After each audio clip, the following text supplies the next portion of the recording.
I don't think most couples fully understand the importance of a wedding day timeline. You might think that you just need it so that you can be on time, but there is so much more to it than that.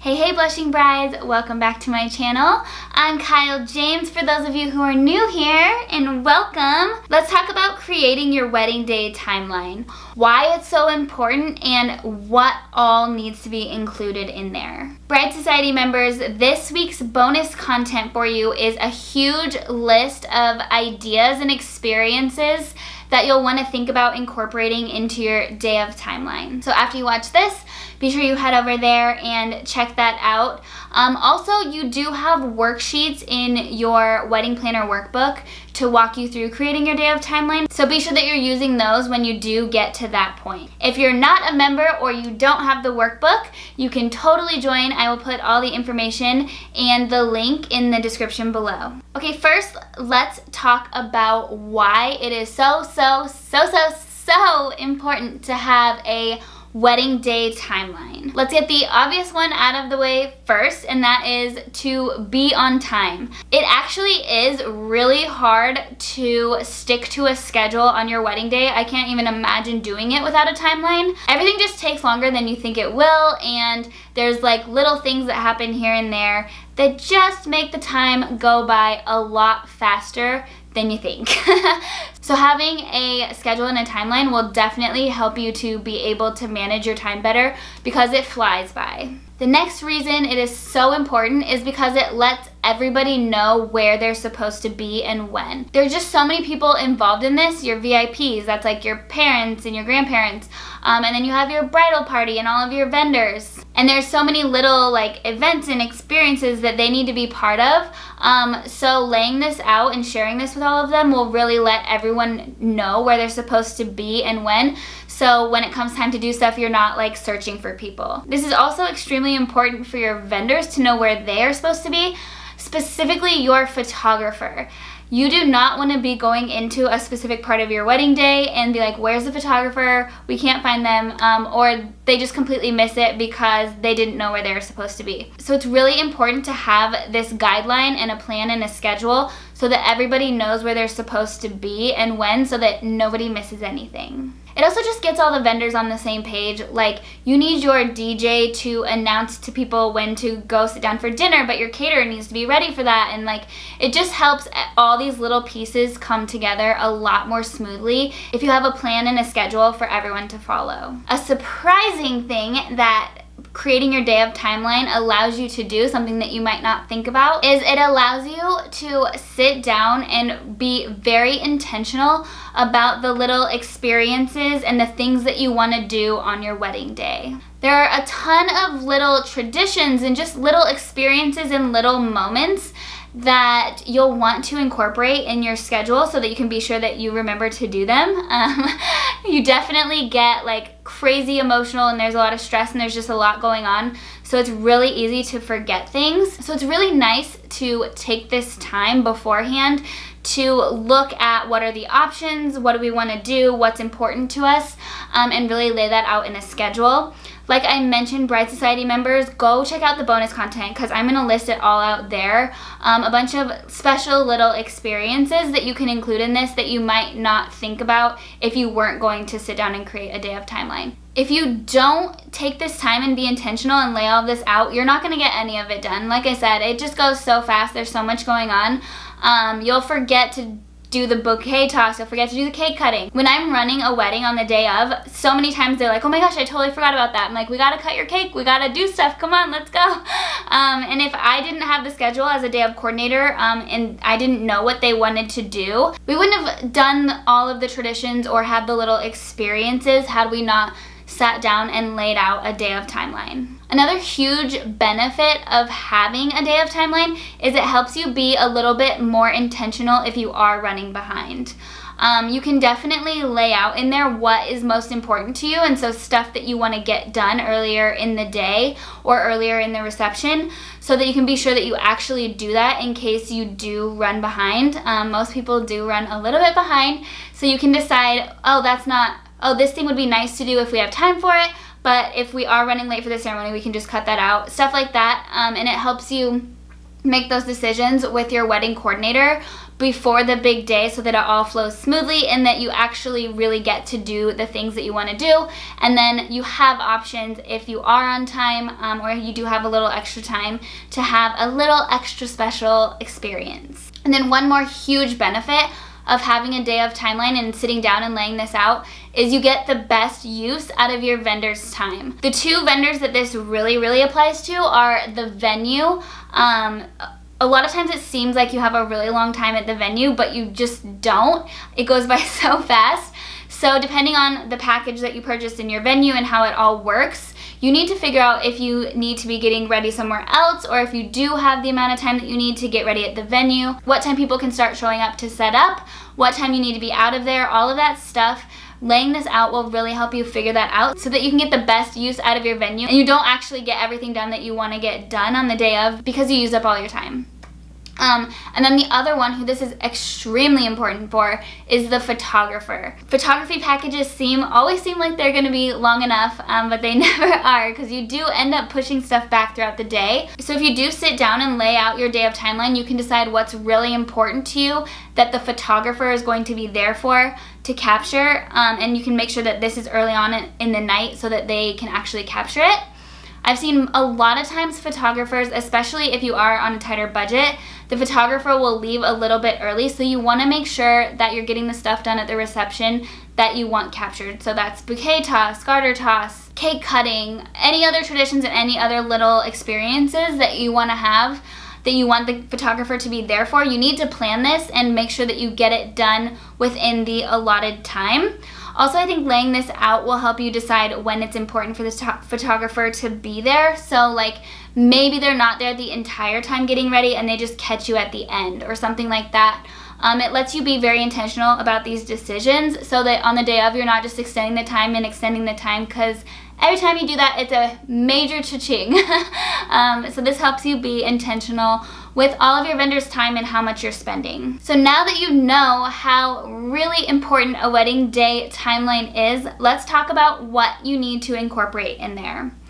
So I usually like to start at the ceremony time and then work my way earlier in the day and later in the day, because the ceremony time's kind of set and then you can kind of work everything else around that.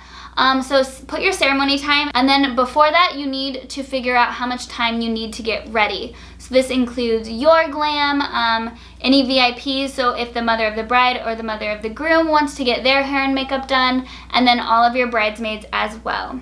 So you need to figure out who all is getting their hair and makeup, how many hair and makeup people you have, and how long they need for each person, and set this out in a schedule. The next factor that you need to incorporate in there is where everybody is supposed to be and when. So where are you getting ready? Where are the guys getting ready? How are you getting from your getting ready place to your venue? How are the guys getting to the venue?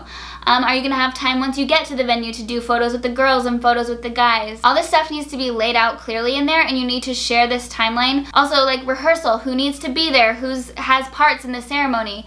And where are you meeting and where are you having dinner? And then the next day, where does everybody need to be so that they can be involved in the parts that they need to be in? And then be sure that you're sharing this schedule with them as well. We don't want any missing bridal party members or anything like that. So just lay this out and tell them exactly what parts they have and where they all need to be and when. Another part of this is how long do you need for photos after the ceremony and who all needs to be there. So you need to decide if you are gonna do a first look and get a lot of your photos done beforehand. I love doing this, I mentioned it last week in my video, so that you can do private vows at this time. But I also like it because then you're not so rushed between the ceremony and the reception to get all the photos done. If you do a first look, you can knock a lot of it out. If you don't want to do that, that's totally fine. Just be sure that you're knocking out those bridesmaids photos and the groomsmen photos and any like family photos that you can, with just you with your family and your partner with their family. Get those done beforehand so that you have plenty of time after the ceremony to get the rest done and the photos done together. And then also any family members or VIPs who will be involved in these photos, be sure that they have a schedule and they know where to go after the ceremony so that nobody is missing in your photos. And then another little side note on photos, your photographer will probably talk to you about this. You might want to sneak away, plan a good time for you to sneak away when the sun is setting to get some beautiful sunset shots with your photographer. Be sure you talk to them about this. Look at the time that the sun is setting on your wedding day and plan your wedding day timeline around that so that you can sneak away for like 20 minutes or so and grab those photos. And then the next thing that you need to incorporate is the structure of the reception. So when are you gonna do your first dance? Are you gonna do parent dances? Who's all involved with that? Do you want intros for the bridal party? Like all of this stuff you need to think about and write out exactly what you want to incorporate. Like I mentioned, this is a huge list. There's so many options. Like I mentioned, Bride Society members, I do have a list of all of these things, all the things I could think of that you might want to incorporate over in the bonus content. But yeah, just be looking, just go through and figure out exactly which traditions you want to do. So bouquet toss, cake cutting, all that kind of stuff. Decide which pieces you want to do and when you want to get those done. Make sure your photographer is still there and will be able to capture those. Personally, I like to do most of these things early on in the reception. That way you can just really get into the party and enjoy the party once it gets started. And you don't have to stop the dancing and everything to do a cake cutting or something. It's already done and captured, and so that you can just sit back and enjoy the rest of the evening. The next thing that you need to incorporate into this is what time the first guest transportation leaves. So specifically, if you have a lot of out-of-town guests and you are using a shuttle between the venue and the hotel, usually they'll do an earlier round. So for people who have kids or older people, if they want to leave early, they can. So they'll take one trip, like probably around 9 or so, maybe a little bit earlier depending on your end time, and go drop them off. And you need to have this in your timeline so that your DJ can announce it, and just so that everybody knows, and you can let your VIPs know that if they want to leave early, they can, and they can catch the shuttle at a specific time. And then you'll also want to incorporate, obviously, what time the final shuttle leaves so that you don't miss that, or your party bus, or however you are leaving your big day. Be sure that you know exactly when the last song needs to be and when the bar needs to close, and all that stuff needs to be incorporated into your timeline so that you don't go over on time. If you go too far over and then the crew doesn't have enough time to break down, your venue can charge you some pretty hefty overtime fees.